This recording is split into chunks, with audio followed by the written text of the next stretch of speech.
Okay, so welcome to the second TA session in systems offered by Professor Aditya Jagannatham from IIT Kanpur. Um, so as usual, let me quickly give a brief about myself. My name is Yashvanth. I am presently a PMR of a Ph.D. student. Um, in fifth year at the Department of EC at IISc Bangalore, and I am guide. I'm advised by Professor Chandra Murthy, who is also with the Department of ECE at IISc Bangalore. My broad research interests lie in signal processing and applications of signal processing and optimization to wireless communication systems. And I currently focus on a technology called intelligent reflecting surfaces, envisioned for 5G and beyond wireless com. So if you have any queries regarding the TA, in particular about TA sessions that I hold, you can mail me in this email ID yashwanth@iisc.ac.in, and you can also visit my webpage here if you want to know more about me and what kind of things I pursue as part of my research. So today, the focus of the session will be to cover some classifications of systems, that is types of systems, in particular understand LTA systems, and a very crucial operation called the convolution integral, which will come um, left, right, and center in this course, signals and systems. Okay, so as customary to our style. So for the first part of the TA session will be to summarize the lectures of week two. Um, by the professor, taken by the professor. So the first notion to recollect from week two is what is called the linear system. So before that, recall that a system is something that operates over an input x of t and gives an output y of t. So let's say there's a black box which does some operation t of t. Okay, it does some transformation or some operation t, and that's a system. So the system will process any input and give some output as per the property of the system. Okay, so mathematically we can denote this as t of the input. Okay, so this is basically what is a system, and we'll see what a linear system is. Okay, so a linear system is something that satisfies two properties. That is, a system satisfies something called additivity property and homogeneity property.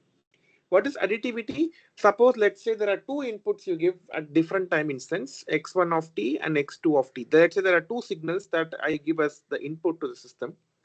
Let's say the output is given by y1 of t. That is system output for the signal x1 of t equals y1 of t, and system output for the input x2 of t is y2 of t.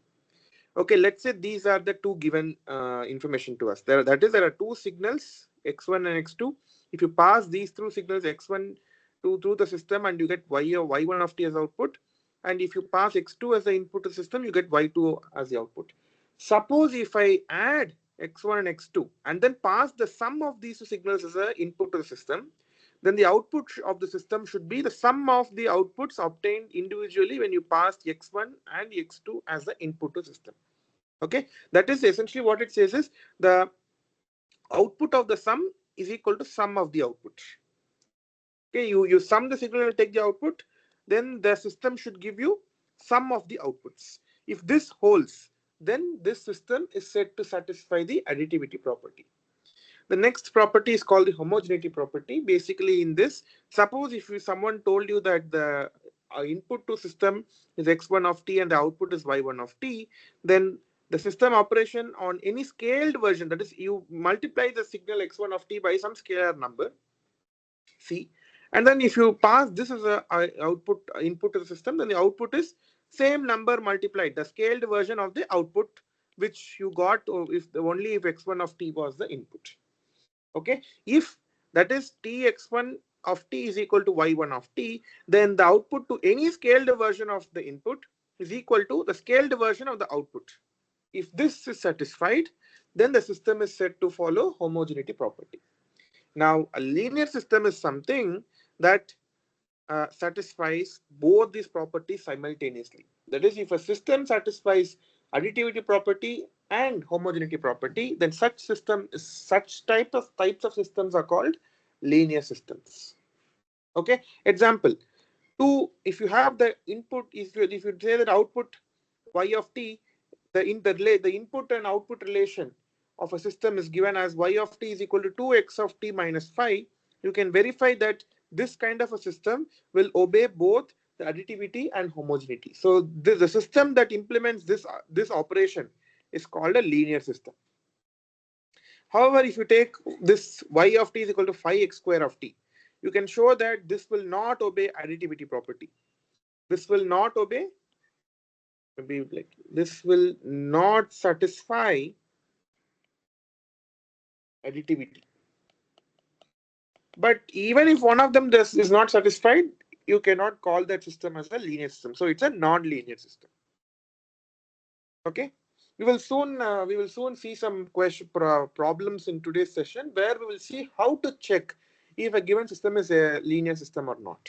Okay, we will see some examples and understand some technique, is there some kind of technique to understand, to verify, or to determine whether a system is linear or not. I will show some tricks in today's session. Okay. The second type of very important system is called a time invariant system. Okay. A time invariant system is one where if your x of t is passed through as an input to the system, and let's say the y of t is output. Suppose if you delay the version x of t, that is you pass a delayed version of your input by amount of tau. Okay, x of t minus tau. So this is basically shifted or delayed input.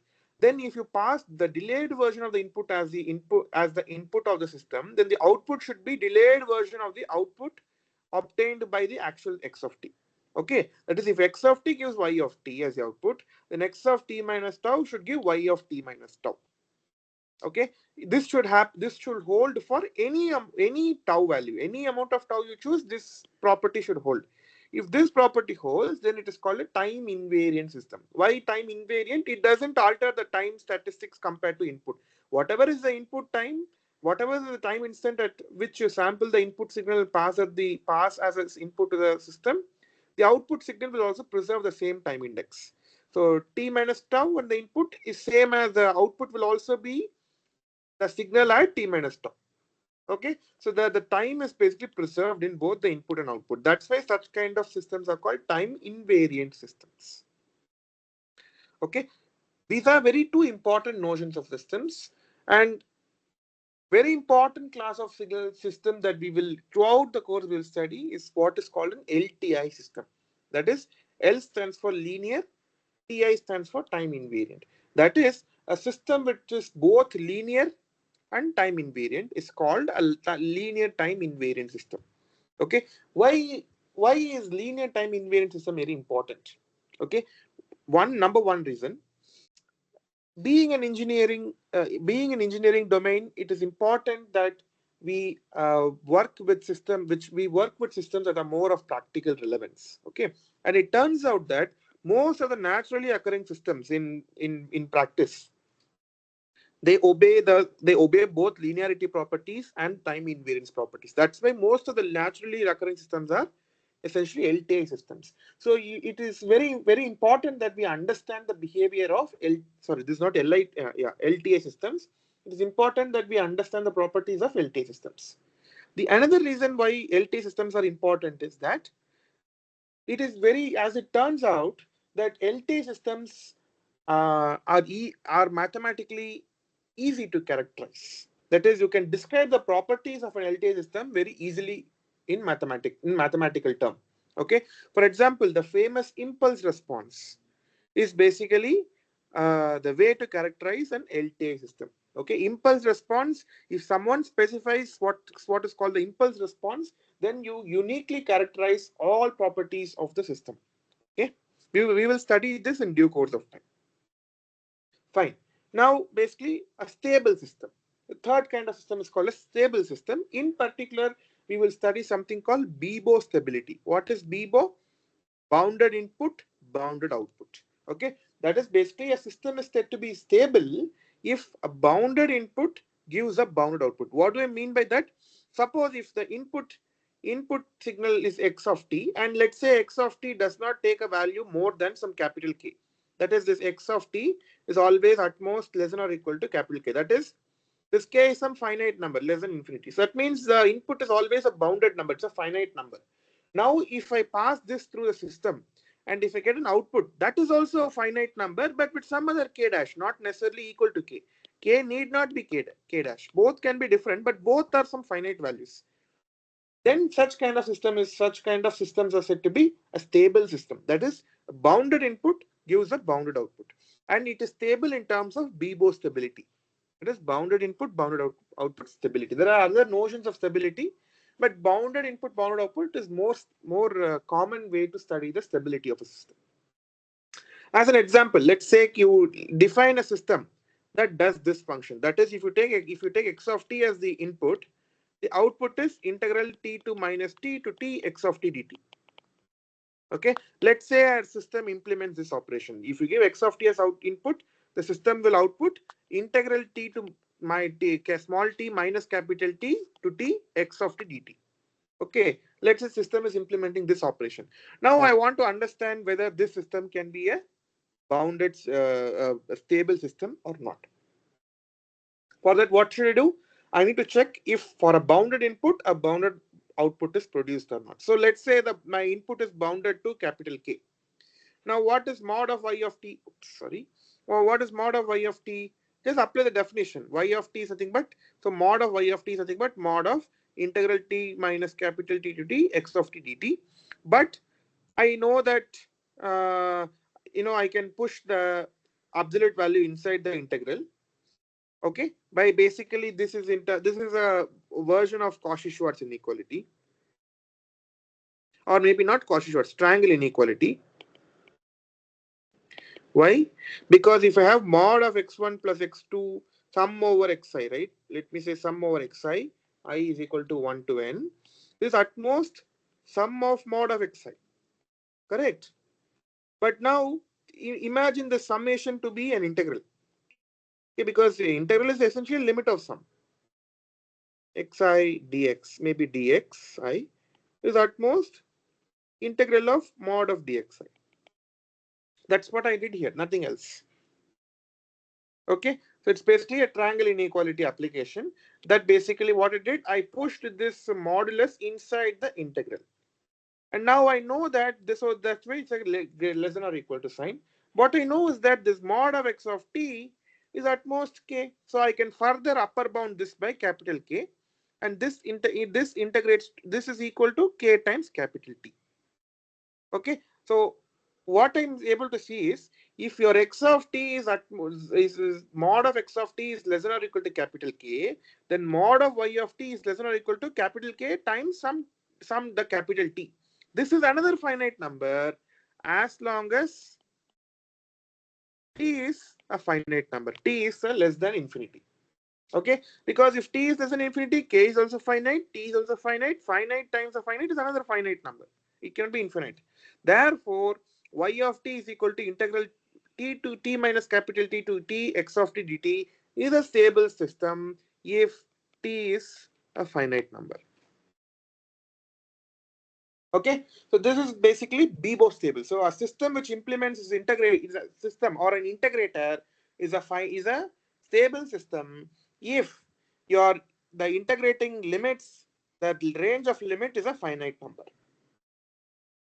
Okay, for example, your feedback system, a very important system for which you need to worry about the stability, is a feedback system. Okay, a feedback system may or may not be stable always. That's why we have lot of conditions. If you recall oscillators, right? So oscillators will have to follow some conditions in order for that system to be stable. It should give sustained oscillations, right? Those are like positive feedback system, especially positive feedback system. What is a feedback system? Basically, what you take, you give x of t as an input. Okay, this as the output is, you get y of t. Take the part of output and add it with the input and give that as a new input. Okay, this kind of a system is called a feedback system because you're feeding back some output to the input and giving that some summed with the actual input and give that as the sum as a resultant input to the original system. That's why it's called a feedback system. It turns out that these kind of systems, you need to be very careful whether it can give you a bounded output for any bounded input. For example, it's possible that if you don't design such systems properly, even if your input is bounded, that is less than or equal to capital K, your output can go to infinity if you don't design your system properly. Okay, so this kind of systems can potentially become unstable.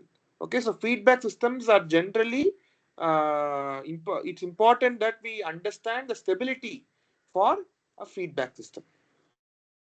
Next, impulse response of LTI systems. Okay, so just now we saw that an LTI system is important for two reasons. Reason number one, it is very naturally, most of the naturally occurring systems are LTI in nature. Reason number two, it is easily characterizable using something called an impulse response. Now we will see what is this impulse response. And any LTI system can be completely specified by its impulse response. If someone tells you that, okay, for this is an LTI system and its impulse response is this, then you have actually told everything that you need to know about the system. Impulse response is that powerful. Okay, well, what is impulse response? Essentially, impulse response is the output of the system for a unit impulse function. That is, if you know that this is an LTI system, what you do, you input the delta function. That is basically an impulse signal as the input. Whatever is the output that you get, that is called the impulse response. Okay, that is y of t is basically denoted as h of t if x of t is equal to delta of t. Okay, and this h of t is called the impulse response. That is, the output of the system for a impulse function is denoted by a special signal h of t, which is called the impulse response. Okay, the impulse response is the output for a impulse as the impulse. Basically, it's a response of the system for a unit impulse input. Okay, unit impulse signal as input. That's why the name, it's called impulse response. That is, when you pass in impulse as the input, whatever is the response of this is output, whatever is the response of the system is called impulse response, and that is denoted by the signal h of t. Okay, now why is impulse response important? Because the impulse response will help you to find the output of any LTI system. That is, if you know that a system is LTI, and if I tell you what is its impulse response, I can tell you no matter whatever I give you as the input, I can always tell you what will be its output. I can easily characterize. Okay, that is given by this statement here. The output of any LTI system is given by the convolution of the input signal and the impulse response of the system. Okay, convolution is a mathematical operation that we will study. It has its own definition. It's an integral basically. Okay, what do I mean by that? Suppose if someone told you that the input is x of t, and let's say the impulse response of the system is h of t, then you can given h of t, for any x of t, you can uniquely determine what will be its output y of t. That is, y of t is equal to x of t convolution h of t. So this symbol is reserved for convolution. This is not multiplication. Okay, this is different from multiplication. This is called convolution. This is one new operation. Okay, basically, output of any LT system is a convolution of the input and the impulse response. Okay, now how is this convolution operation defined? It is defined as this. That is, what you do, the output is given by integral minus infinity to plus infinity x of tau h of t minus tau d tau. What am I doing essentially? I am taking x of tau. I'm not using t. Tau is a running variable of the integral tau. Okay, and I'm multiplying that by a flipped and time reversed version. Sorry, flipped and delayed version. See what I'm doing? It is not tau minus t. It is t minus tau.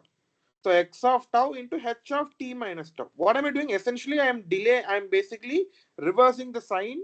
That is, I'm doing h of t as h of minus t. That is one step.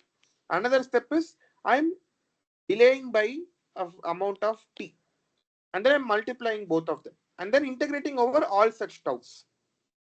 And whatever is this number is the output of the signal at the current instant t. Okay, so this is how the convolution operation is defined. Okay, it is easy to prove why this is the case using the properties of direct delta. That is basically using the properties of impulse shifting properties of impulse functions and so on. Using those properties, you can easily prove why the convolution, the formula for convolution is like this. Okay, now some properties of convolution. What is the convolution is an operation like addition or multiplication, but it is some other operation. They are not. Convolution is not multiplication, but it is some operation like multiplication. So now the question, very interesting question is, what are the properties of convolution? Okay, first property is that it is commutative. What do you mean by commutative? If I convolve x1 of t with x2 of t, whatever is the output I get out of that is same as the output obtained by convolving x2 of t with x1 of t. That is, I can interchange the order of the two inputs. x1 of t convolved with x2 of t is same as x2 of t convolved with x1 of t. This is called the commutative property of convolution. Second is called the associativity. That is, if let's say I'm convolving three signals, okay, x1 of t, x2 of t, and x3 of t. What I do is first I convolve the first two and obtain x1 dash of t. And then I convolve this output x1 dash of t with the third signal x3 of t. Whatever is this output, let me call it as y1 of t. Now, another way to do this convolution of these three signals is, instead of convolving the first two signals, I will convolve the second two signals. That is x2 of t and x3 of t. I will convolve and obtain another output called x3 dash of t, and convolve this with the first signal x1 of t. And let's say the output is y2 of t. Now it turns out that y1 of t is equal to y2 of t. That is, it doesn't matter in the order of convolution, whether you convolve first two and then convolve with third, or you convolve second two and then you convolve with the first. It doesn't matter. Both will yield the same answer, both same output. Okay. So the convolution operation is it obeys associativity property. The next property is a distributivity.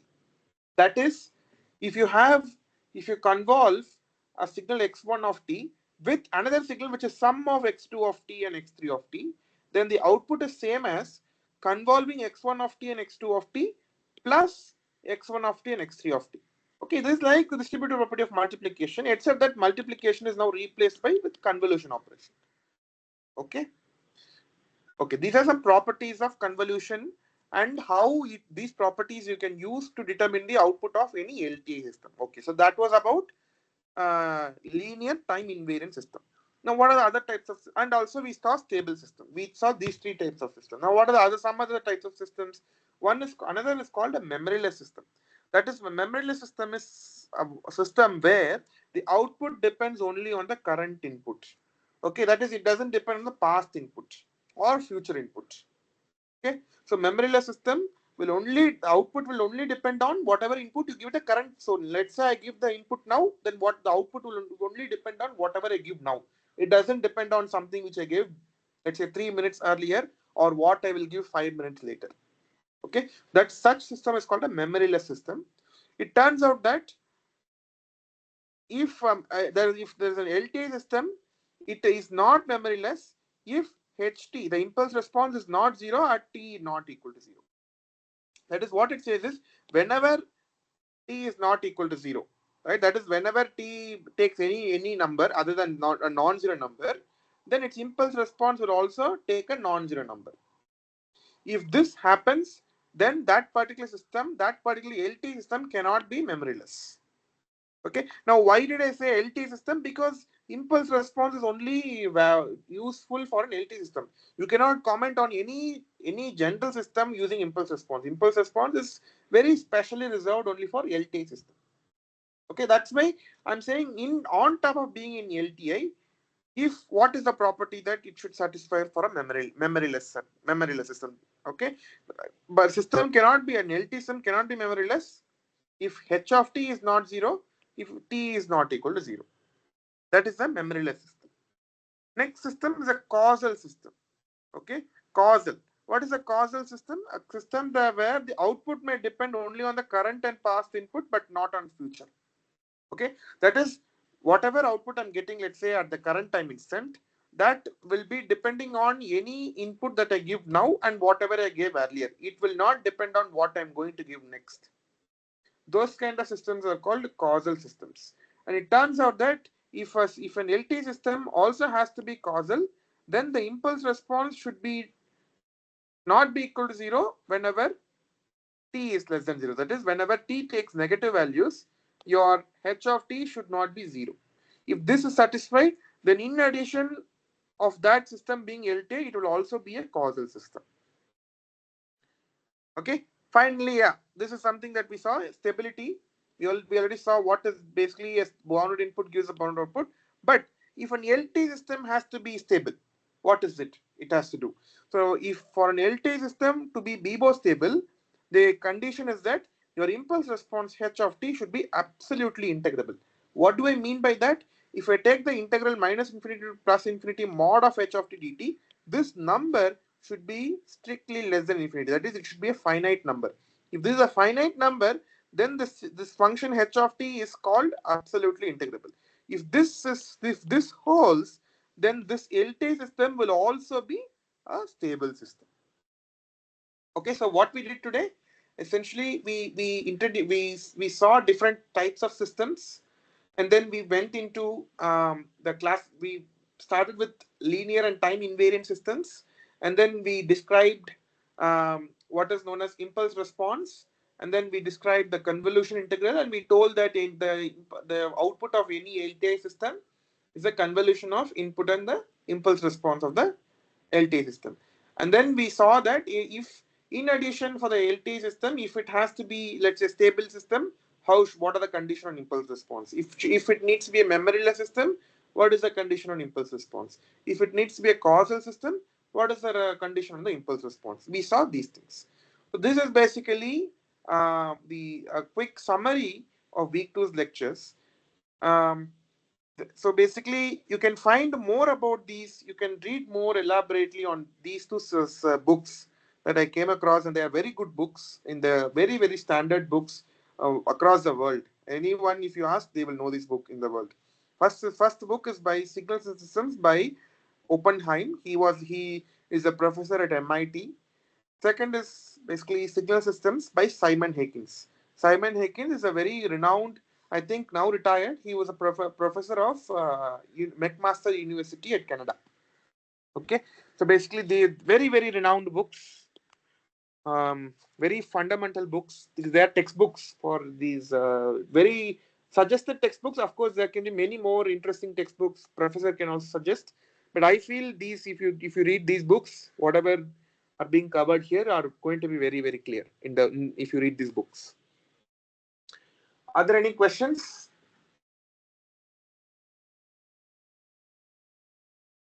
What is causal system? Okay, causal system means the output will depend only on the current input and the past input, but not on the future input. Okay, that is, let's say there is some system which is giving you output. It will not depend on whatever I am going to give in future.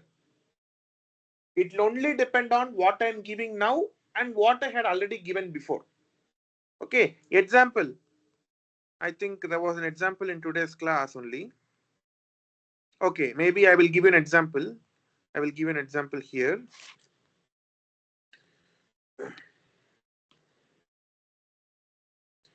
So, example for causal system.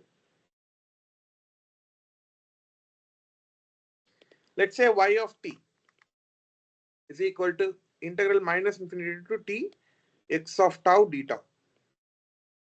So what is this essentially doing? Okay, this basically what it does is it takes x of minus infinity, x of minus infinity plus some delta, and so on till x of t, and then it adds all of them. Do you agree? Yes, sir. Now you see and what is the current time? T. Small t is the current time. So it depends on t, t minus delta, t minus 2 delta, and so on till infinity. You take all the past inputs and add it with the present input. That is the output of the system. Do you agree? Yes.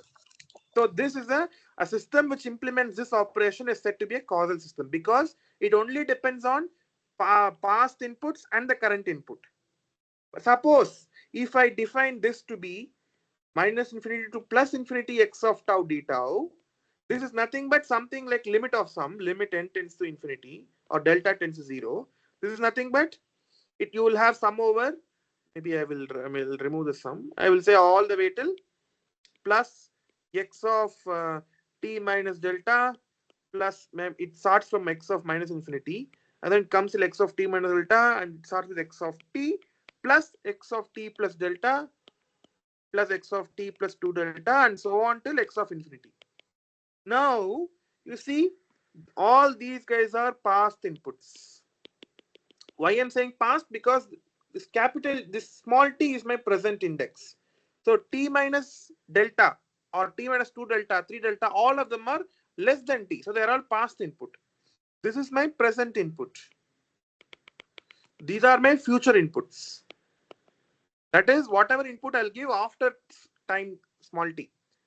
That means your output y of t is depending on past input, present input, and future input. So that means a system which implements this operation cannot be a causal system. Now, do you understand the difference between causal and non-causal? Yes, sir. But practically all the systems are dependent upon the minus infinity and present system. Exactly. That's why there is a very famous statement which goes as follows: only causal systems are practically realizable. You cannot practically implement or build a non-causal system. You are right. Whatever we are studying is from just theoretical interest, but we should know at least, right? But causal systems, it is causal system which is more important because practically only you can implement a causal system. You cannot implement a non-causal system because in practice you won't know what will be the future input in many applications. So you cannot expect your Yes, sir. output to depend on future input. That's why Yes, sir. only Yes, sir. only causal systems are practically realizable. Okay, sir. Thank you, sir. Thank you. Yeah. Okay. Any more question?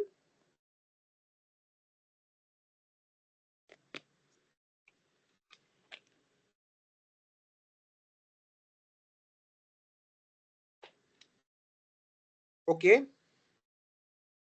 If not, then let's start with the problem solving session for today, the tutorial session. The first question is as follows, something that we left from the last class, but I wanted to finish that. Find the periodicity of the signal x of t. That is, when you say periodicity, I mean period of the signal. X of t is equal to 10 cos 4 pi t plus 7 sine 8 pi t. Okay.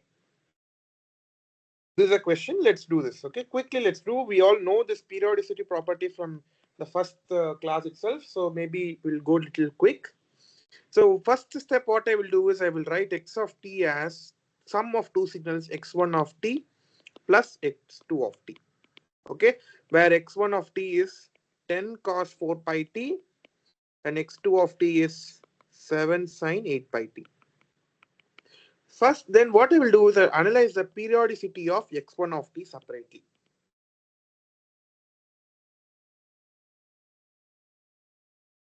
Okay, so basically what it means, your okay, let t1 be the period of x1 of t. That means what? Your x1 of t plus t1 must be equal to x of t. That is the meaning of t1 being the period of x1 of t. Now what is x1 of t?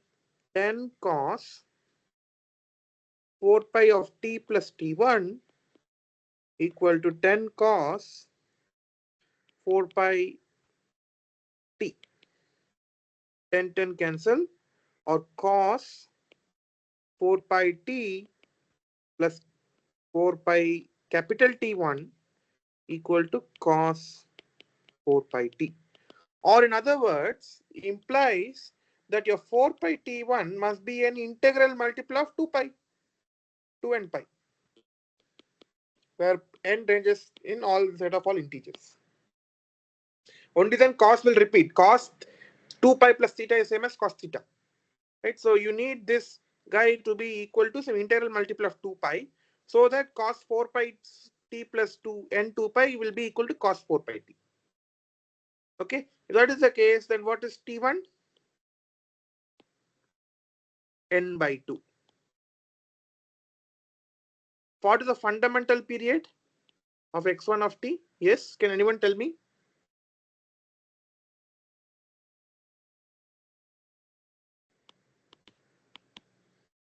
Can anyone tell me?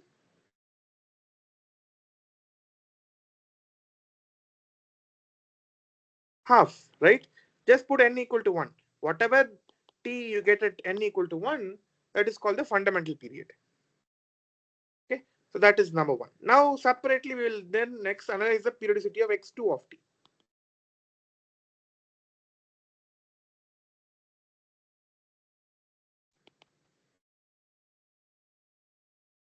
What is x2 of t? 7 sine 8 pi t. Okay, but before that, let's say let t2 be the period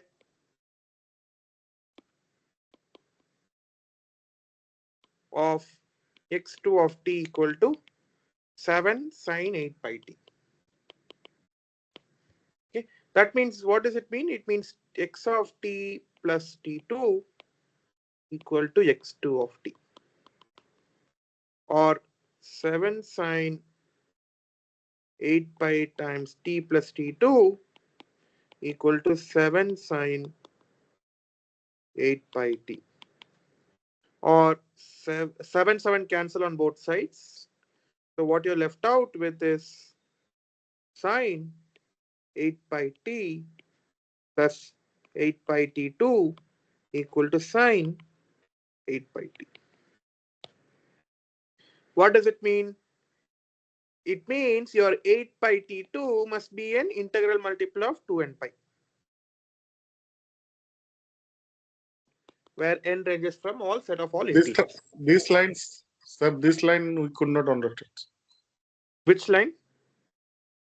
The same Why line, this? this line. This Yes, yes. okay. You see, sine. What is this property? So you see, sine theta plus 2 pi is what sine theta? Do you agree? This is a match. This is a Yes, trigonometric yes. relation. Now, what you do, you treat this as Yes, theta. sir. This is theta. This is also theta. That means this guy should be an integral multiple of 2 pi. Only then this will satisfy. What I'm asking is, essentially what I'm asking is, I'm asking if I have theta plus what number, if I add x, will give rise to sine of theta. That's what I'm asking. Yes, yes, got it. Got it. And Thank you. the x should be an integral multiple of 2 pi. Only then this will satisfy. Okay, okay, sir, got it. Yeah. So if that is the case, then T2 is equal to n by 4, where n ranges for set of all integers. Now tell me, what is the fundamental period? 1/4. Right. The fundamental period of x2 of t equal to 1 by 4. That is at n equal to 1. Okay, that is t2 equal to 1 by 4. Now let us summarize what we did. We had x of t as x1 of t plus x2 of t, and the x1 of t had the period 1 by 2, fundamental period, and x2 of t had the fundamental period 1 by 4. Now, but what I'm asking is, what is the period of x of t, which is a sum of two periodic signals with different periods? Can anyone tell me how to do this?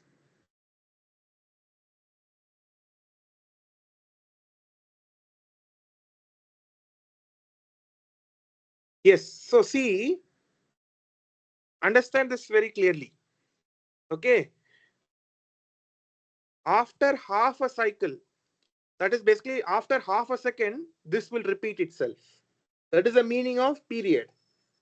X1 of t will keep repeating for every half a second.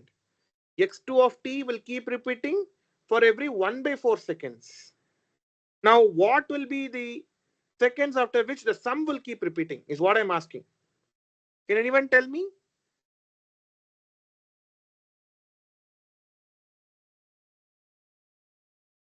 See, see. This will repeat after every half. X2 of t will repeat every 1 by 4. But X2 of t will also repeat after half. Do you agree? Let's go and see. What is X1 of t? X1 of t is nothing but X1 of t is nothing but 10 cos 4 pi t. Okay, let me draw that. So X1 of t, let me draw that. 10 cos 4 pi t. It will be something like this. And this guy is basically half. And X2 of t is nothing but 7 sine pi t. And this is amplitude is 10 here. And X2 of t is something like this. And this value is 1 by 4. And it will repeat again. This is half. Okay. So basically, half is also a period for X2 of t. But it's just not the fundamental period. That's all. Half is also a period because it repeats. This guy will keep repeating every time after every half a second. This 2 cycle will keep repeating. So half is also a period only. And half is the period of the first signal. So if I sum them, half will be the period of the summed signal also. Therefore, t, the period of x of t is equal to half. Is it clear? Yes, yes, sir. Basically, in fact, mathematically, you can show that this is a property. I give you as a homework. Okay, homework. If x of t equal to x1 of t plus x2 of t, with x1 of t being periodic with t1 and x2 of t being periodic with t2, then what you can show that homework, okay, show that x of t is also periodic. That is, the sum of the periodic is this periodic signal. It's also periodic with period t equal to LCM of t1 comma t2. What is LCM? Least common multiple. This is something from our high school we would have learned. In fact, even little lower than even uh, uh, upper primary or even around secondary school we would have learned of this concept of least common multiple. Okay, if you do it, so in the above example, what you can show is that if you take LCM of 1 by 2 and 1 by 4, that's the period of the two signals in the above example. Okay, you can show that the least common multiple of 1 by 2 and 1 by 4 is equal to 1 by 2. That's why the period also turns out to be half. Okay, this is a fact. Okay, Yes, you sir. can always use this fact. Yeah, so this is about the first question. Okay, now second question, we are going to see some system properties, basically about LTI and all these things.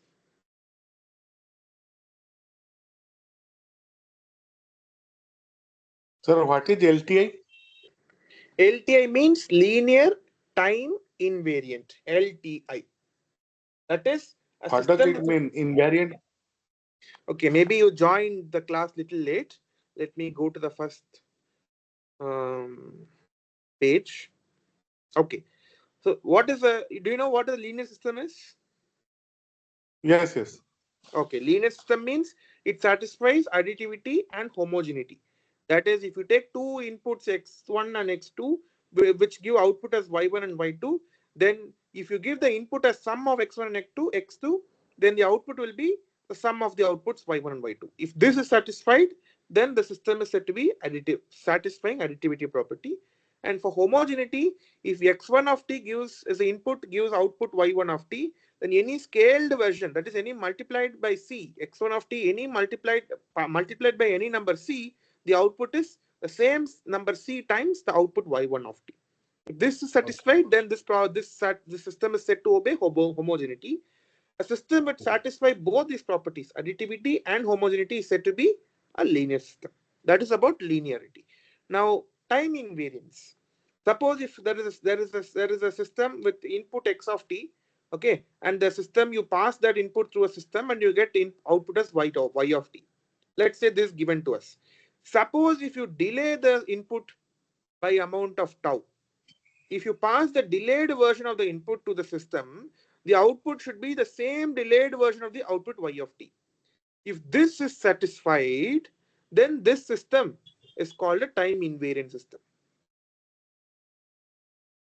Yes, sir. Okay. If a system satisfies both the linearity property and the time invariance property, then that system is called a linear time invariant system or an LTA system. Okay, sir. Okay. Yeah. Okay.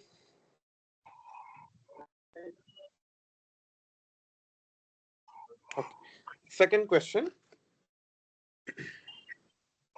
Check. Oops, sorry. Check whether the following system are time invariant or not.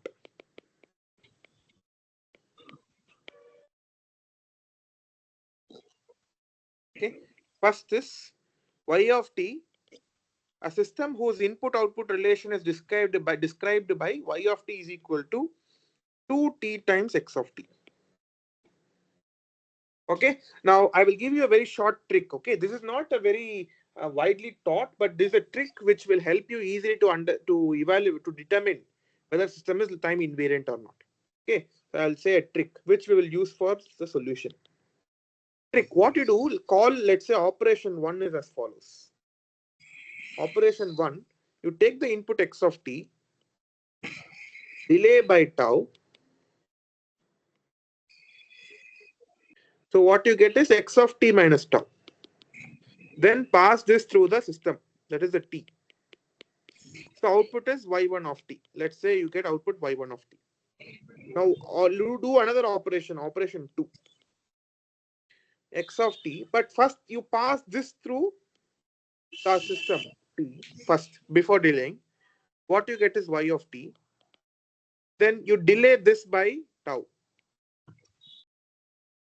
You get y2. If y1 of t equals y2 of t, then system, is it LTI or not? Tell me. Sorry, is it time invariant or not? Yes. It is time invariant. So essentially, what you do is this is a trick you need to follow in this solution. You perform both these operations and see get a y1 and y2. Suppose if they are equal, then the system is time invariant. If they are not equal, then it is not time invariant. Okay. So this is what we will do. Now what we have, first problem, yeah, y of t is equal to 2t times x of t. No problem. So operation 1, we will do the operation 1. For the above problem, for this operation 1 is what? X of t, fine. We delay by tau. So what you get is x of t minus tau. And you pass this through t, the system. What is the output? Whatever is the input, if x of t is our input, the output is basically having 2t times x of t. That is the time indices occur at both here and in here. So the output here will be, if this is a thing, then the output will be 2 into, tell me, 2 into t into x of t minus, sorry, 2 into t into x of t minus tau. Do you agree? This is basically the output of this, basically y1 of t. But if you do operation 2, let's see what is y2 of t. Operation 2. You have x of t, but you need to delay, you need to pass this to the system t. So you will get what? 2t into x of t. Now you delay this. T, that means what? Replace t by t minus tau. So what is this? T2 into t minus tau into x of t minus tau. Do you agree?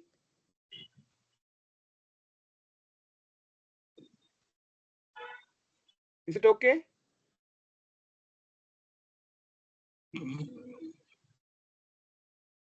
Hello? No, sir. No, sir.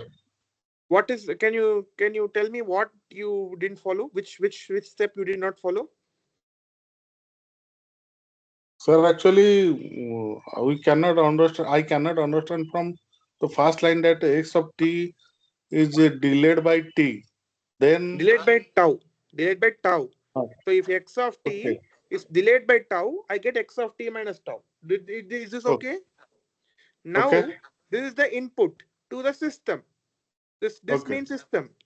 Now what the mean the okay. output of system? We see the question.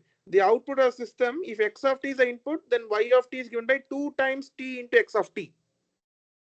So if Yes, x of t minus tau is the input to system, output is 2 times x yes, of sir. t times x of t minus tau. Okay, this is the operation 1. Is this clear? Is operation 1 clear? Yes, sir. Yeah. Now let's do operation 2. Operation 2, what I'm saying is you interchange these two blocks. You first get the signal output and then delay it. So x of t, you pass this through the system, and what you get output is 2 times t times x of t. Now you delay this signal by tau. What do I mean by delaying? You replace t by t minus tau. That is the meaning of delaying by tau. So t will become t minus tau and t will become t minus tau. So this is 2 times t minus tau times x of t minus tau. Is this clear? Operation 2, is this clear? Yes, sir. It is clear. Okay, now tell me, are they equal? Is No, basically, yeah, this is y2 of t, and what did my trick say? Trick say this y1 and y2 should be equal. Only then system is a time invariant. But y1 and y2 are not equal. They are not equal. Because here it's only t, but here it's t minus tau. So since y1 not equal to y2 implies the system is not time invariant. sir. One thing I have to ask: Yes. if x of yeah, if we can say x of 2t is a invariant system. X of 2t. Okay, you can try, you can try and see if these two operations are satisfied for it or not. Yes, sir. I think if x of 2t, then x of 2t minus tau. Yeah, the next one is x of 2t. Yes, Correct. Your intuition is correct. See what will happen if it's x of 2t. Here you'll have x of t. By delaying, you'll get x of t minus tau. Okay. 2t minus And tau. No, sir. X of no, no, 2t. no. Just no. X of 2t is output of system. Input is only x of t. I Yes, have yes, still not passed my x of t. Our system is coming only here. This is only a delay. yes, yes, yes. Okay, no. Now, Yes, okay, and if I pass this through delay, then what will this become? This becomes x of 2t minus tau. Output only x of yes, 2t minus tau. But now yes, this is x y1 of t. Now go to operation 2.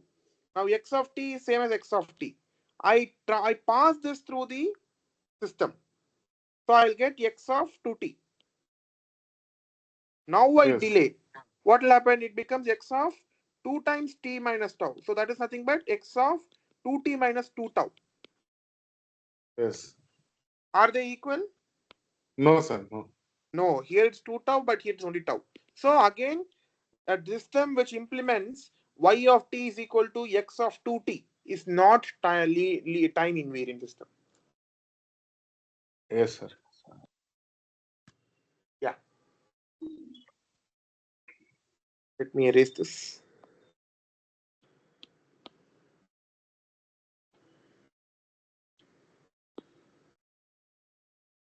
Oops, 1 minute.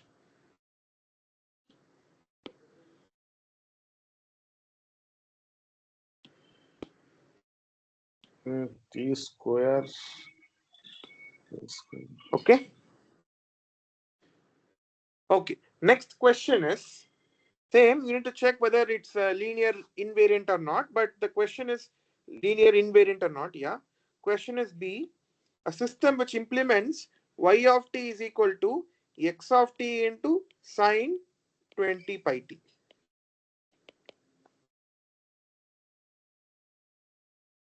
Okay. This is what you need to check. Now let's do the operation. The operation is as follows. Where is the, let me take some color, let's say green. Operation 1. You take what you remember? What you need to do, x of t, you first delay it by tau. You get what? X of t minus tau. Do you agree? Yes. Then pass this through the system. T. You get what? X of t minus tau into sine 20 pi t. Do you agree?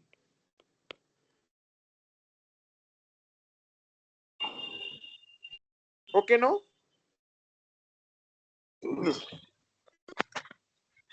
Okay. Now what is the second operation? Operation 2 is you take x of t, but first pass it to the system. Take the output. What is this output? X of t into sine 20 pi t. Now pass this as the delayed by tau. Output is what?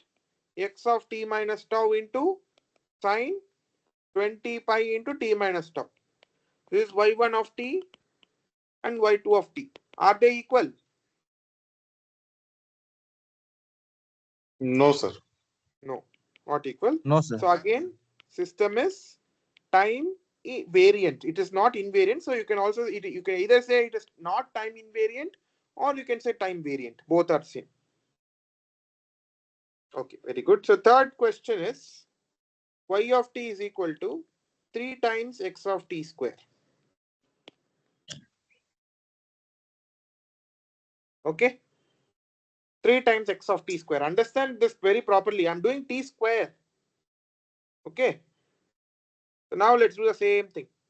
Operation 1 is what? First I take the signal x of t input and then I delay it by tau.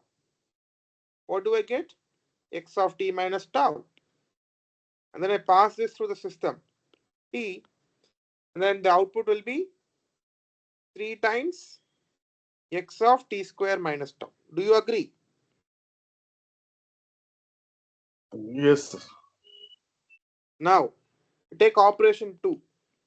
This is basically y1 of t. X of t, you pass this through the system t, and you get what? 3x of t square, and pass this through the delay. You delay by tau. Output will be 3x of t minus tau the whole square. This is y2 of t. Is y2 of t equal to y1 of t? No, sir. Yes. So is it time invariant or not? Time variant, sir.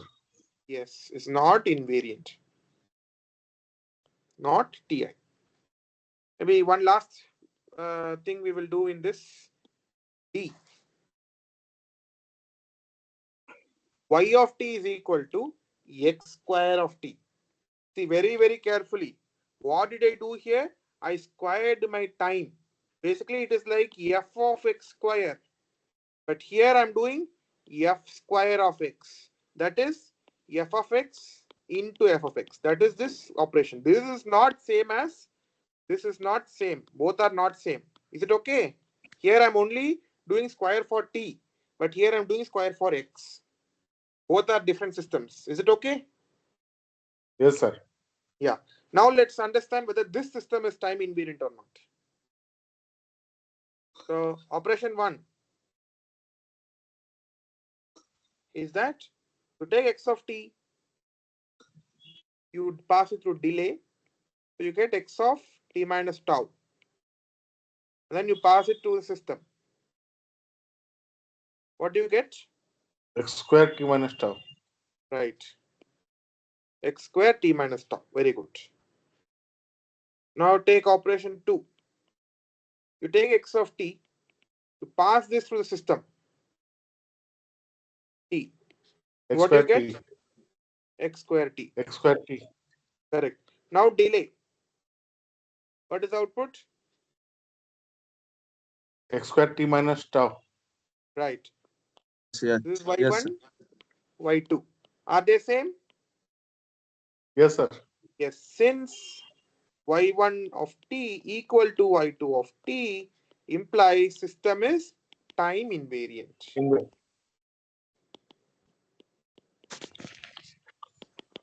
Okay.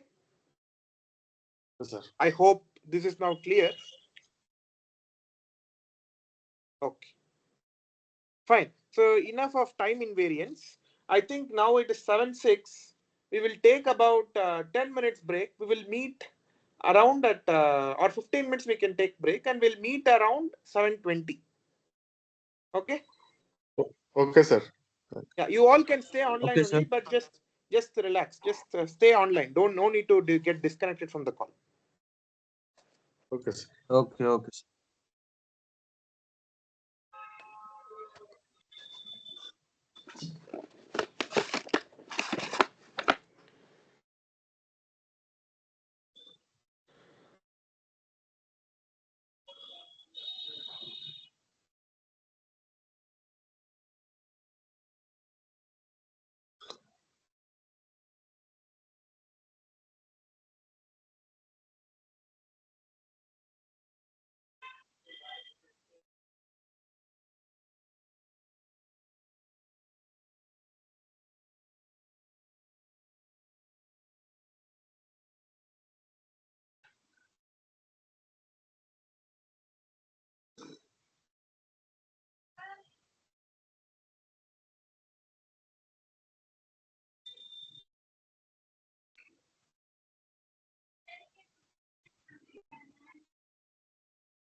Okay, so let's resume now.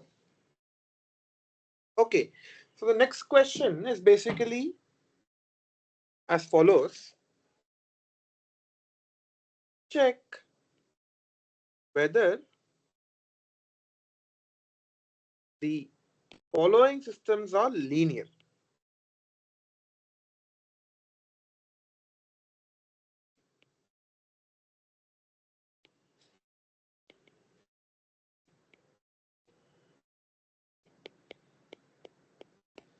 Okay, what do you mean by linearity? That basically a system should satisfy two property. It should satisfy two properties. One is the additivity property, another is the homogeneity property. What is additivity? If you take the input of sum of two signals should be equal to sum of the output signals. That is the additivity property. And homogeneity is basically input of the scaled version of the basically input the output of the scaled version of input is basically the scaled version of the output itself. That is basically the homogeneity property. Okay, the if a system satisfies both, then it is basically a linear system. Okay, so we want to, in this question, we want to check whether the following systems are linear or not. The first system is basically one whose input output characterization is given by y of t equal to x of t square. Okay, x of t square means basically I square the argument and then take basically, so basically x y of 1 is nothing but x of 1, y of 2 is x of 4, y of 3 is x of 6, and so x of 9 and so on. Okay, that is the meaning of x of t square. Okay, now similar to time invariance, for linearity the trick is as follows. Trick. Okay, operation 1 for linearity is as follows. Operation 1, you take the input. So there are two signals for linearity because x1 and x2. For time invariance, only one is enough, x of t. But for linearity checking, you need two signals. So what I will do is I will take x1 of t and I will multiply this by a1, some constant a1. I will take x2 of t and I multiply with a2. And then I add both of them. What do I get? I get a1 x1 of t plus a2 x2 of t. And then I pass this through the system t, and then output is nothing but y1 of t. What is nothing but t of a1 x1 of t plus a2 x2 of t. Now do operation 2. What is operation 2? You take the two signals x1 of t and x2 of t, but pass both of them through the system first, t. So the output is nothing but t of x1 of t and t of x2 of t. And then multiply with a1 and a2. a1, a2. And then add them up and take the output y2 of t, which is nothing but a1 times t1 of x1 of t plus a2 times t2 t, sorry, not t1, t of x1 of t plus a2 times t of x2 of t. If y1 of t equal to y2 of t, then system is linear. Okay, so this is a short trick which we can do. All it says is you first take this x of t, x2 of t, and take this linear combination a1 x1 plus a2 x2 and then pass through the system, get y1. The other operation says first you pass both of them through the system t, and then do a linear combination of them. That is a1t of x1 of t plus a2t of x2 of t. If this and if this y1 of t equals this y2 of t, then the system is linear system. Okay, so this is the short trick, or a little a very more concrete way to see if a system is linear or not. We will use this trick to solve the problems for linearity questions. So first the question is whether y of t is equal to x of t square. Is it linear or not? Okay, we will use this trick to answer this question. Okay. So let me write down. Okay. So solution. So what is operation 1? To take x1 of t and multiply with a1, x2 of t and multiply with a2 and add them up. What do you get? a1 x1 of t plus a2 x2 of t, and then pass it through system. What is the system? Y of t is equal to x of t square. So what is that? What is the output? a1 times x1 of t square plus a2 times x2 of t square. Do you agree?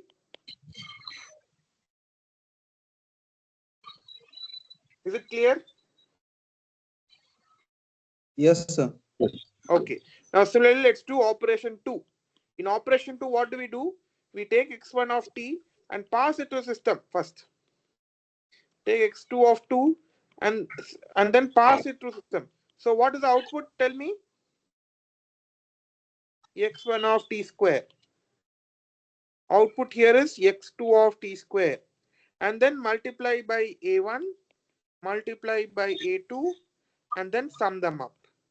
And then get y2. What is y? This is basically y1 of t. So y2 of t is equal to a1 x1 of t square plus a2 x2 of t square. Now tell me, is y1 equal to y2?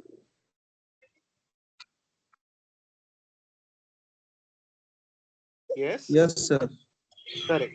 Since y1 of t equal to y2 of t, system is linear. Okay. The next question is, I'm slightly going to tweak this same question only. What did I ask here? I asked y of t is equal to x of t square. Okay, now I will consider the question a system where y of t is equal to x square of t. Okay, that is the thing, but I'm first taking xa and then take whole square. Whether is it a linear system or not? Let's understand. So operation 1 is basically x1 of t, x2 of t. You pass them through the multipliers a1, a2, and then add them up. You get a1 x1 of t plus a2 x2 of t, and then pass it through system. What is this? Yes, what is the output? Tell me.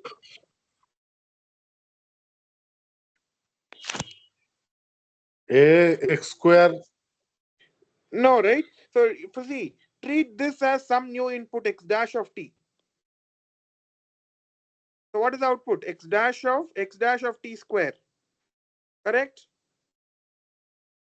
Yes, sir. What is that? a1 x1 t plus a2 x2 t the whole square. Okay. Yes, sir. Now let's do operation 2.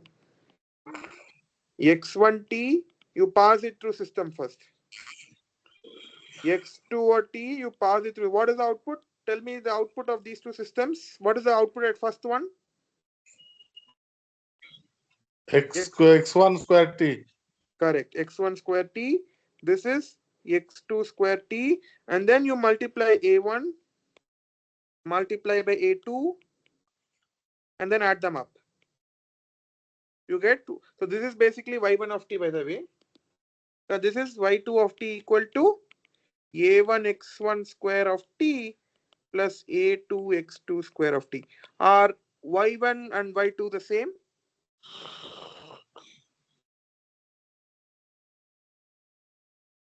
Are they the same? Y1 and Y2? Yes. Okay, let's expand Y1. What is this? These are the form A plus B the whole square. So basically this is nothing but A1 square x1 square t plus A2 square x2 square t plus 2A1 A2 x1 of t x2 of t. Now tell me, is y1 of t and y2 of t, are they the same? No, sir. Yeah. Since y1 of t is not equal to y2 of t, implies system is not linear.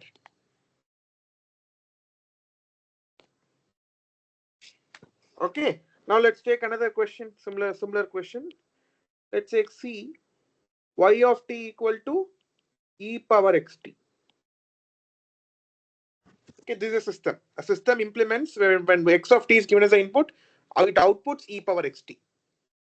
So we need to find whether such a system can be a linear system or not. Okay, so going by the same trick, you have operation 1, take x1 of t and then multiply by a1, x2 of t multiply by a2, and then you sum both of them. You take a1 x1 of t plus a2 x2 of t, and then put it through the system. So basically now this is like your input. The sum is the input. Let's say x dash of t. So what is your output? Tell me. E power x dash of t, or y1 of t is equal to e power a1 x1 of t plus a2 x2 of t. Do you agree? Yes, sir. Okay. Now let's do operation 2. You have x1 of t. First itself you pass through the system. x2 of t, and then you pass this also through the system. And then you multiply by a1, multiply by a2, and then add them up. You get y2 of t. Now tell me, what is the output here? Here it is e power x1 of t. Here it is e power x2 of t. So what is that? Y2 of t is nothing but a1 into e power x1 of t plus a2 into e power x2 of t. Now tell me about how is y1 equal to y2?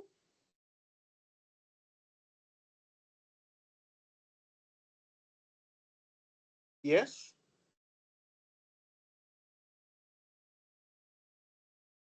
Is y1 equal to y2? See, in y1, everything is in the exponent of e. But in y2, a1, a2, and all are not in exponent. And moreover, there is a plus in the base. But here a plus is an exponent. Are they equal? No. Yeah, they are not. So since y1 of t is not equal to y2 of t, implies system is not linear.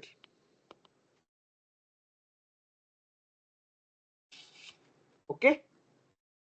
We'll do one last example for linearity, and then we'll move to some stability concepts. Okay. Last. That is maybe D. Yes. D. Let's say your y of t is equal to 6 into dx by dt. Dx of t by dt minus 7 into x of t. That is, this is basically a differential equation. That is basically what it does is it takes the derivative of x of t, multiplies by 6, and subtracts it with 7 times the input x of t itself. That's what the system implements and gives that as the output. Now the question is whether such a system can be linear. We will go by the same operation 1 and operation 2. Okay. So solution. So your operation 1, OP1, what you do?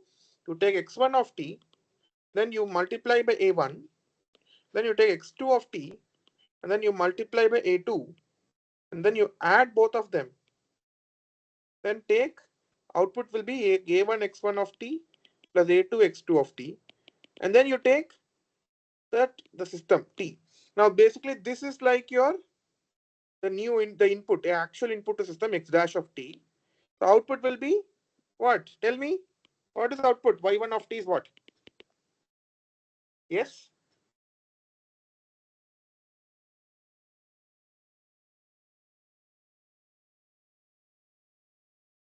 Yes?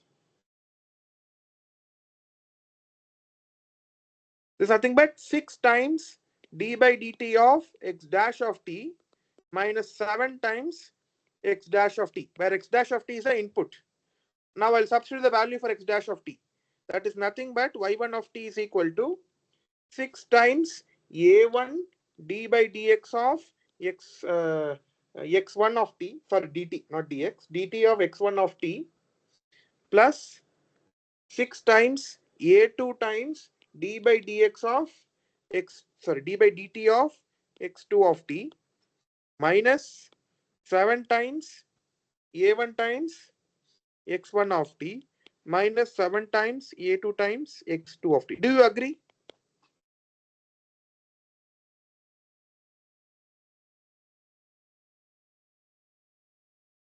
It is okay. All I did is, if input, I call this as x dash of t, so output is 6 times d by dt of x dash of t minus 7 times x dash of t. That is the input output relation. Now again I substituted the value for x dash of t from here, and then I expanded out the terms. That's all, nothing else. Is it okay?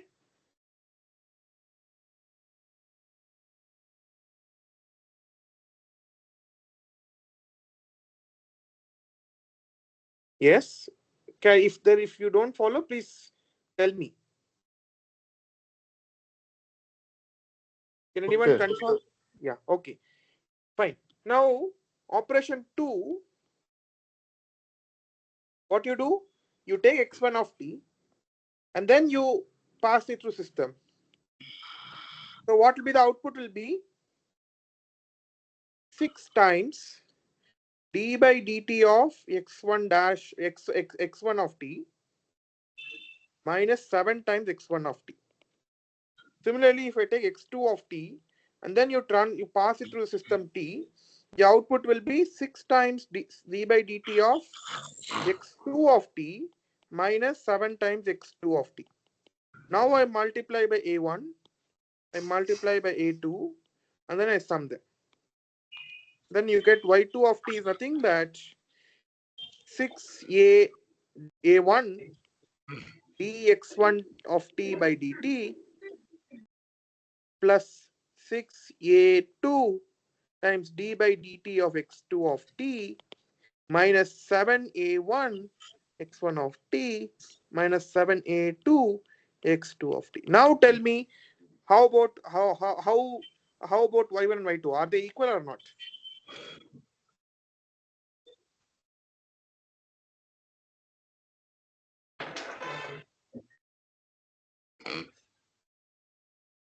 Are they equal, y1 and y2? They are equal, Yes, right? sir. See, they are equal. Yes. All terms are matching exactly. Therefore, since y1 of t is equal to y2 of t, implies that the system is linear.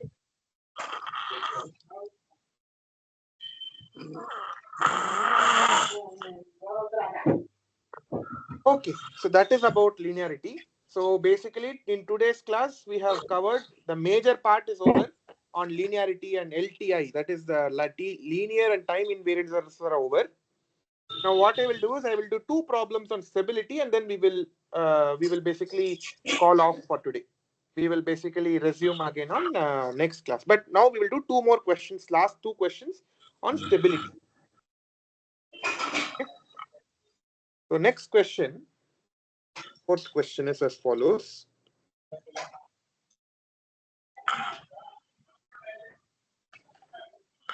Check whether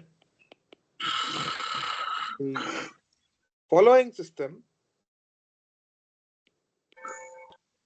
is Bibo stable. Okay, that is basically the impulse as h of t is given. The impulse response is t times e power minus 3t into u of t, where u of t is the unit step function. Remember, unit step response we looked in the last class. Okay, this is what we need to. What is now? Tell me. Now tell me. Can anyone tell me? Given the impulse response, how do I go about checking whether the system is Bibo stable or not?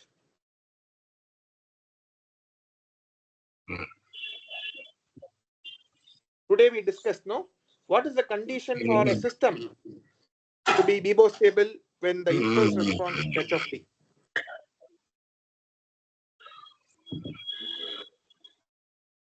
This is the condition is that h of t should be absolutely integrable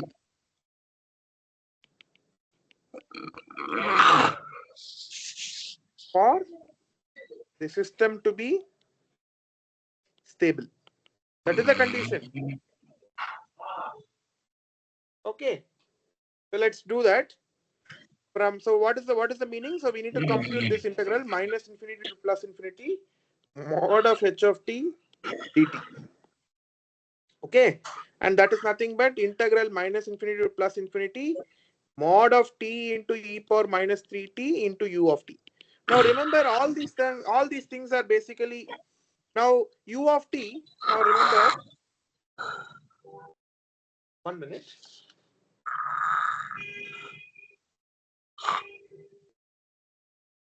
Okay, so remember, this u of t basically took the value 1 if t is greater than or equal to 0. It takes the value 0 if t is negative. Okay, so can I then write this above integral as, instead of minus infinity to plus, I can write this as minus infinity to 0 mod of t into e power minus 3t u of t. Oh, sorry, there is no. Okay. Anyways, all of them are positive, so I will remove this mod. T into minus e power minus 3t into u of t dt plus 0 to infinity t into e power minus 3t into u of t dt. Now, can I say that the first term is 0?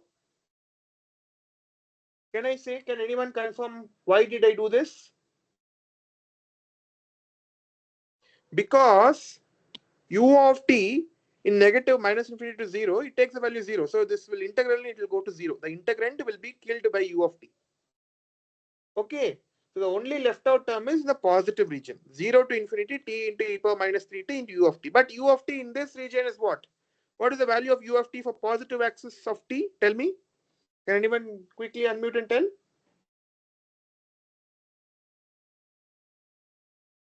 1, right? That's what we saw here. For positive t, it is equal to 1, u of t. So it's a unit step function. So we just need to evaluate this integral 0 to infinity t into e power minus 3t dt. Now this is nothing but integration by parts.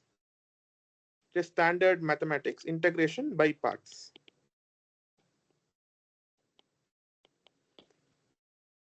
Okay, what you do basically, that is integral uv is nothing but udv is nothing but integral u integral v minus integral du into integral v. That is basically the integration by parts formula. So this, you can show that this will turn out to be t into e power minus 3t from 0 to infinity minus 0 to infinity 1 into e power minus 3t by minus 3. Okay, of course dt. So this is nothing but infinity into e power minus infinity minus 0 by minus 3. This is like you take this to be 0 because e power minus infinity goes to 0 much faster than infinity goes to infinity. So this goes to 0. And plus what do you have? The first term from here is nothing but e power 0 by 9 because you integrate it one more time. then you can show that this becomes minus e power minus infinity by 9. This also goes to 0. So this is equal to 1 by 9. Therefore, what have I proved? Therefore, integral minus infinity to plus infinity mod of h of t dt is equal to 1 by 9, which is strictly less than infinity. So tell me, is the system stable or not?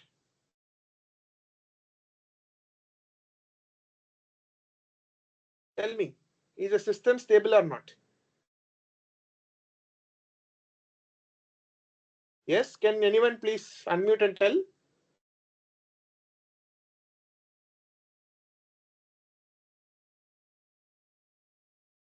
See, what was the condition for Bibo stability? Your h of t must be absolutely integral.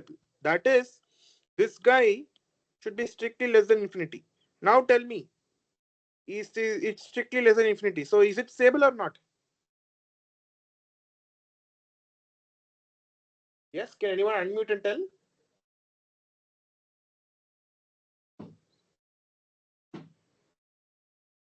Okay.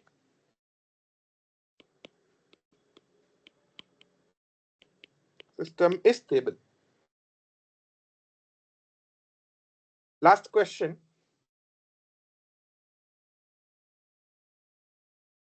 Determine the range of values of the numbers a and b for the stability of an LTI system whose impulse response is h of t equal to e power at into u of t plus e power minus bt into u of t. Okay, let's say this is the impulse response. What I'm asked to do is, it is a function of a and b. A is sitting here, b is sitting here. All I need to do is find the values of a and b, or the range of values of a and b, so that this becomes the LT. This LT system also becomes the stable system. Okay. So again, as usual, same criterion. For the system to be stable, you need to ensure absolute integrability of h of t. Solution for Bibo stability,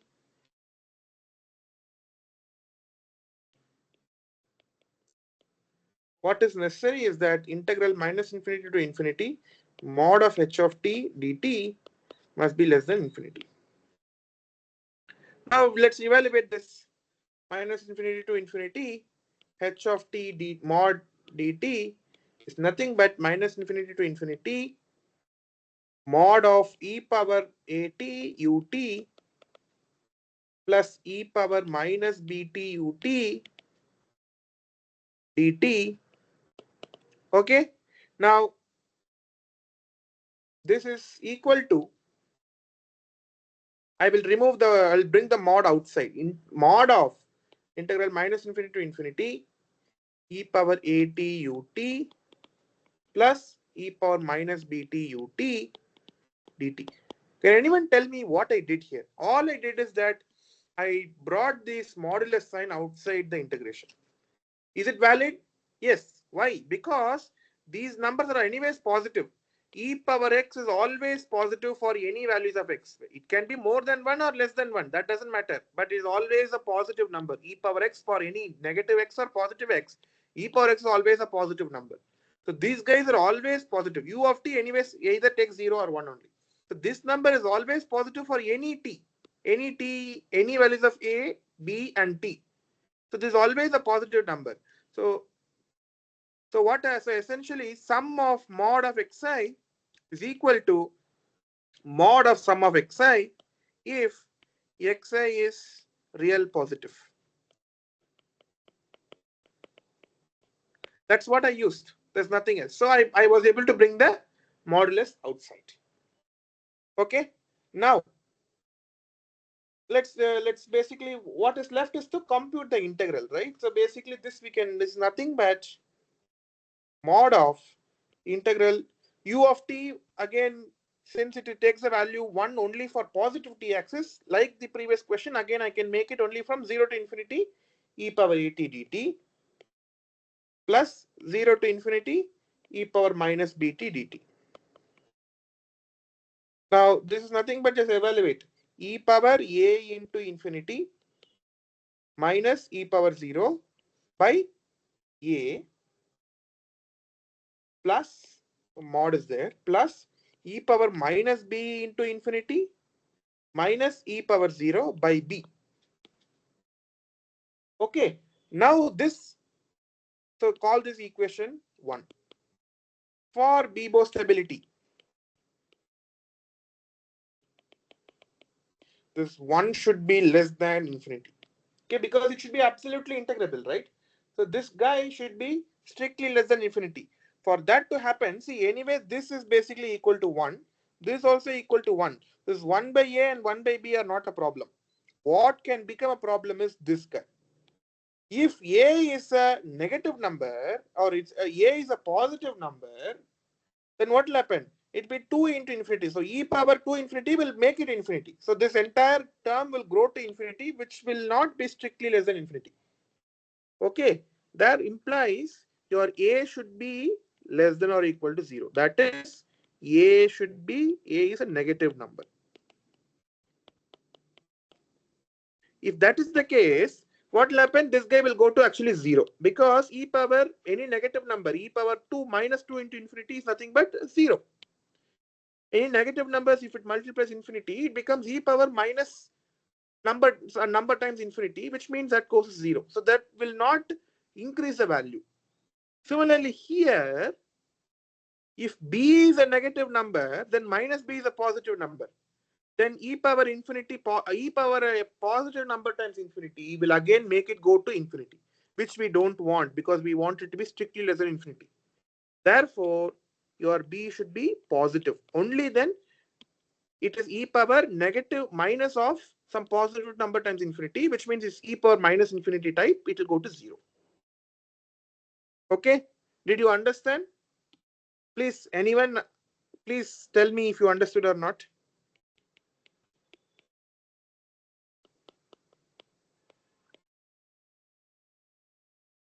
Can anyone just unmute?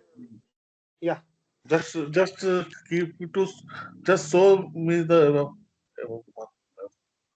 so What? show me from starting, sir, the written. Okay, okay. So what I'm saying is, this is my given h of t, impulse Okay, response. I'm okay, sir. asking you what is the range of a and b, so that this system is also stable system. Okay, Now, sir. what is the requirement? The impulse response should be absolutely integrable. So we need to ensure this condition to be true. So Okay, essentially sir. what I'm asking is what values of a and b will ensure this condition is what I'm asking. Okay, sir. Just So what I'm just make the slide down. Yes, yes, yes. yeah. Okay, okay, okay, okay. So that's all. Um, what I did, I just substituted the value and I got till this point, equation 1. Okay, sir. Okay. Now all I'm saying is if a should be negative so that this term does not go to infinity.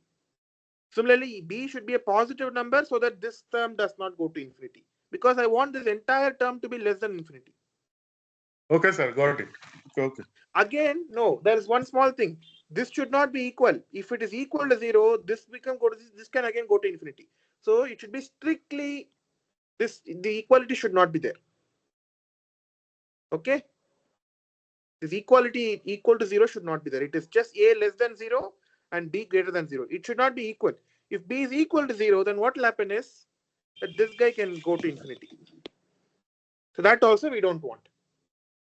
So Yes, sir. Yes, sir. Okay. this is what we are okay with. Okay, sir. Okay, sir. Got it. Yeah. So yeah, that is what I have for today. There are any doubts I can take? Otherwise, we can stop for today.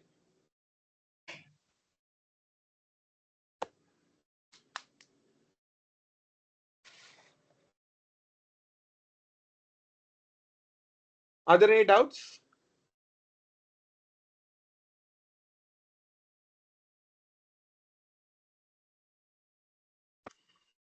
Sir, I have doubts. Yes. Sir, by multiplying a into infinity, if we take any number like -7, -7. Okay. okay, something. -7 into infinity will become as 0, right? -7 into infinity will, it is like minus infinity. Okay. okay. E power minus infinity is 0. Okay, sir. Yeah. Understood.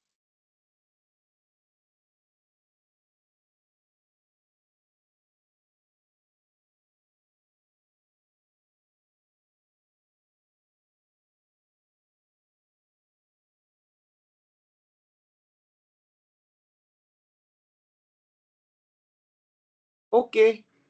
I see no more question. Can stop today. Yes, sir. Yeah. So we'll Yes, sir. Thank you, continue sir. again. Yeah, we'll again continue next week. Okay, Okay, sir. sir. Thank you, sir. Yeah. Thank you, sir.